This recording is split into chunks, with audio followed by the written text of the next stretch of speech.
So our trailer tire decided to pick up a piece of scrap the other day in the shape of a roofing nail. So we needed to get that out and patch that tire.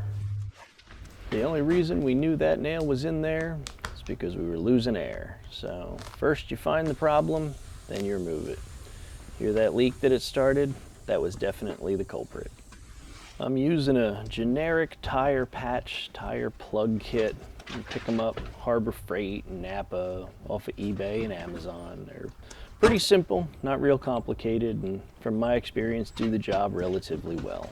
You want to get this reamer item, kind of looks like a serrated spike, and you want to get that hole that you're going to be plugging kind of cleaned up, get it a little roughed up inside.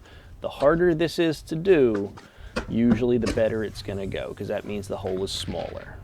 If you've got a whopper of a hole, it's a little too easy to ream them out sometimes. You get a bunch of these patches that come with it, some sort of kind of weird rope covered in some sort of rubbery sort of slime. And you're going to take one of these out. It's usually a bit of a feat because they're in there and they're pretty sticky. You're going to stuff it into this T-bar reamer plug applicator-y thingy. It's a little bit of work to get it through the kind of needle end. But once you've got that through there, it's kind of one of the harder parts is done.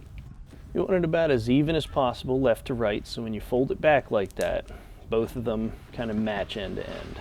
So this is where the tire sealant comes in, bead sealer, patch sealer, whatever you find. It's a bit of a rubbery goop. You apply that to the hole. Make sure there isn't a lot of pressure in that tire when you're doing that, because it will spit it up like a little volcano. You want to get a bunch of it on the patch real good so that it's applied all the way around. You want to make sure you get good adhesion once you stuff that in. And from there, this one was about the hardest one I've ever had to do. Usually it'll slip in quite a bit easier. But you're going to press that in so that you know the tip of that needle has gone through the wall of the tire.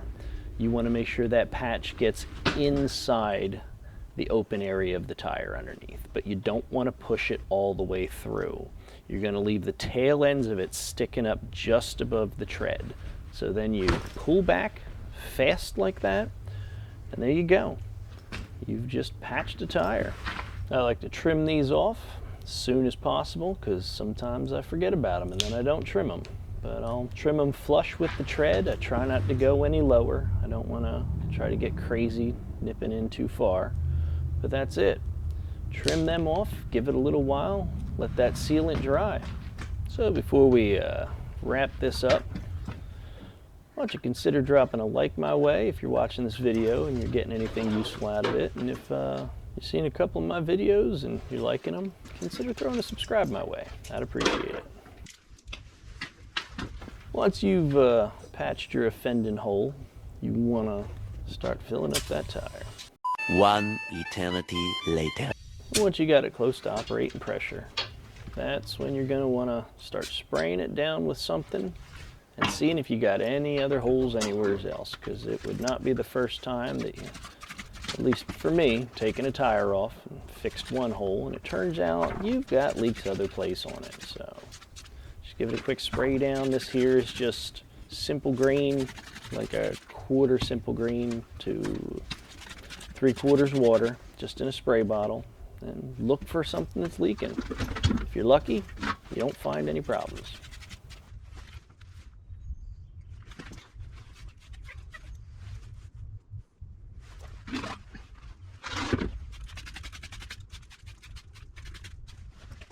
And it came up clean. Now it's had a little wash, doesn't have any other holes in it, it's holding pressure pretty good. I'd say this went pretty well. I'm going to recheck that patch, make sure that's holding up pretty good now that it's had a chance to dry. Every now and again one will bubble, but it's pretty rare. And there you go. That's it. Went good. Tire's all fixed up. So, hope this has been helpful to somebody out there and a little entertaining. And thanks for watching.